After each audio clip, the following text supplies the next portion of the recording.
আমার আবৃত্তি আপনাদের ভালো লেগে থাকলে এই ছোট্ট চ্যানেলটিকে সাবস্ক্রাইব করে পাশে থাকবেন।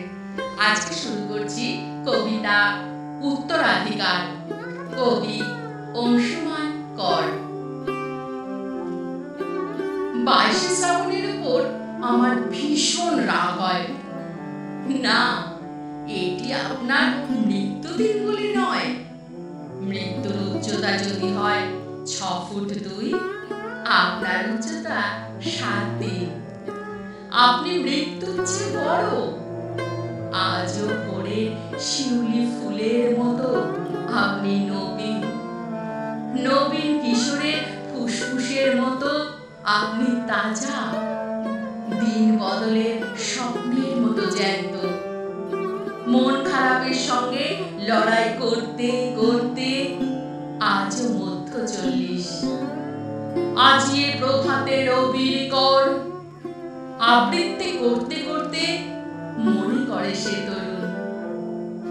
রাস্তা থেকে পুলিশ ভ্যানে উঠতে উঠতে আকাশের জ্বলন্ত মশালের মতো তার উদ্ধত মুষ্টি নিক্ষেপ করে যুবকটি বলে, বীরের রক্ত স্রোত, মাতারে অশ্রুধারা, ধরার ধুলায় হবে না হারা।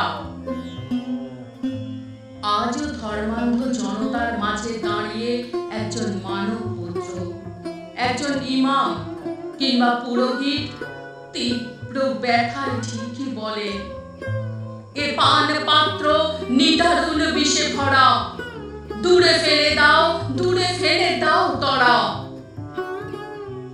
আজও প্রত্যাখ্যাত নারীটি খসে পড়া ফুলের পাপড়ির মতো মলিন হয়ে মাটিতে মিশে যেতে যেতে শেষ উঠে দাঁড়ায়, বলে, নহি সামান্য নারী। তার অঙ্গে অঙ্গে জেগে ওঠে জুঁই ফুলের সৌরভ। মৃত্যুর উচ্চতা যদি হয় 6 ফুট 2, আপনার উচ্চতা 7 দিন। আপনি আছেন একটা জাতির নিঃশ্বাস আর প্রশ্বাস হয়ে রয়েছেন মৃত্যুর 82 বছর পরে। পৃথিবী থাকলে 1000 বছর পরেও থাকবে। তবু 22শে শ্রাবণের ওপর আমার রাগ হয়।